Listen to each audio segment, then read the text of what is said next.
जय कृष्ण। भाइयों, दुर्गा पूजा किसने और कब से प्रारंभ हुई यह जानेंगे इस परंपरा। प्रश्न क्या है? हाँ तो सुनिए, हर एक वर्ष यह दशहरा दुर्गा पूजा के विसर्जन के तिथि 10वीं तिथि को मनाया जाता है। क्यों?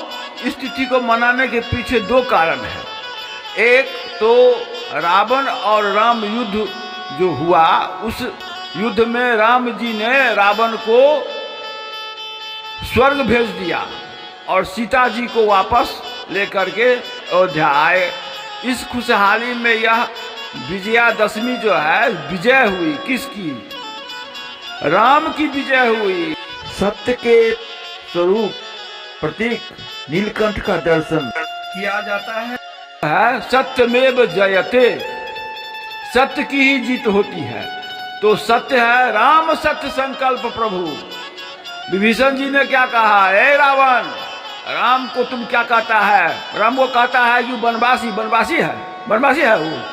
अरे राम सत्य संकल्प प्रभु, राम जी सत्य संकल्प है, प्रभु है। तुम्हारा माथा खराब हो गया है, तुम उनको कहता है वनवासी, पगला भैया कहीं का।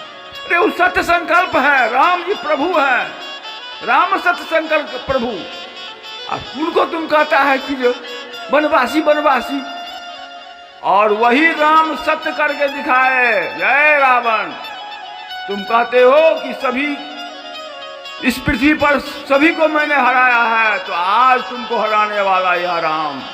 और उसे भगवान ने वह अपनी गति दी। बात सत्य है, क्योंकि राम सन्मुख हो जीव मोहि जभी, जन्म कोटि अविनाशी तभी। जो मेरे समक्ष आ जाता है उसके सभी पाप नष्ट हो जाते हैं, और सभी पाप नष्ट हो जाएंगे तो भगवान क्या करते हैं? जिसका पाप नष्ट है वह पुण्य आत्मा को भगवान अपने धाम भेजते हैं। तो रावण का भी सभी पाप समाप्त हो चुका था और वह भगवान के धाम चला गया। इसीलिए वह तिथि जो है ना, जिस दिन यह विजय प्राप्त की, भगवान ने विजय प्राप्त की, उस दिन दशहरा मनाया गया। उसे शक्ति की उपासना हुई। अब सुन लीजिए रहस्य की बात, अब जानिए दुर्गा पूजा की महिमा जानिए। अरे दुर्गा पूजा किसने प्रारंभ की? कथा में तो बहुत है, मार्कंडेय पुराण से लिखी गई है। दुर्गा पूजा की जो प्रचलित कथा है वो कहाँ से है? मार्कंडेय पुराण से। मार्कंडेय जी ने पुराण में लिखा था। और दो ऐसे व्यक्ति थे जो दोनों व्यक्ति जो समाज से बिल्कुल वंचित थे। उस समाज में दो ऐसे व्यक्ति थे, एक का नाम एक बनिया था और एक राजा था।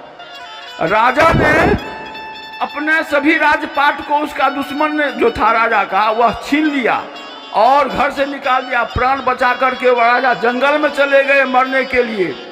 जो दुश्मन के हाथ मरने से अच्छा है जंगल में जाएंगे, मर जाएंगे। और एक बनिया था, वो बनिया क्या सोचा कि अब बेटा निकाल दिया, भर जिंदगी कमा करके जो धन दिया वह स्त्री और बेटा कहा कि अब तुमसे काम नहीं होता है, बुढ़ा निकलो घर से, और उसे निकाल दिया।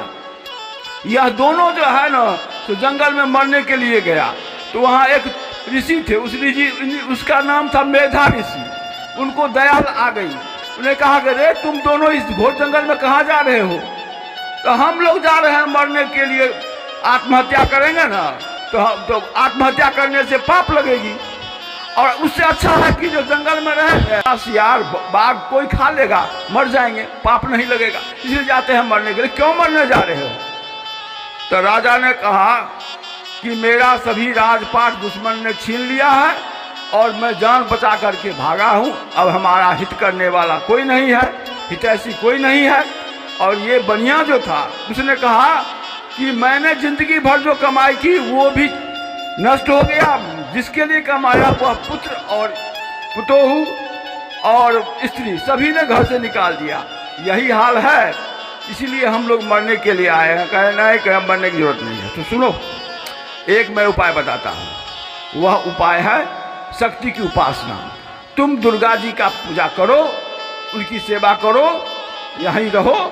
वहाँ रह करके इसी पर्व को, दुर्गा पूजा को उसने विधिवत की और वह अपना सभी मनोरथ प्राप्त किया। राजा राज्य को पाया और वह जो बनिया था वह स्वर्ग लोक को चला गया, स्वर्ग की प्राप्ति उसे हुई, मोक्ष को प्राप्त कर लिया। तो धर्म जहाँ होगा वहाँ विजय होगा। और इसी विजयादशमी के उपलक्ष्य में आपको मैं कह रहा हूँ कि मैंने ऐसा पढ़ा है कि गीता में भी संजय कह रहे हैं धृतराष्ट्र को, ए धृतराष्ट्र बेईमान, हम तो तेरा नमक खाते हैं लेकिन सत्य बोलेंगे। अरे जहाँ परमेश्वर रहेंगे और जहाँ धर्मयुक्त या नीति रहेगी वहाँ विजय निश्चित है। यत्र योगेश्वर कृष्ण यत पार्थो धनुर्धर तत्र श्री विजयो भूति ध्रुवा नितिर मम, यह मेरा निश्चित किया हुआ है कि वहाँ पर विजय होगी ही।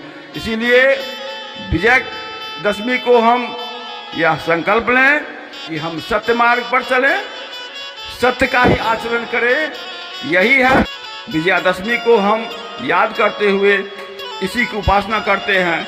यही हमारे धर्म और सनातन धर्म की संस्कृति की देन है।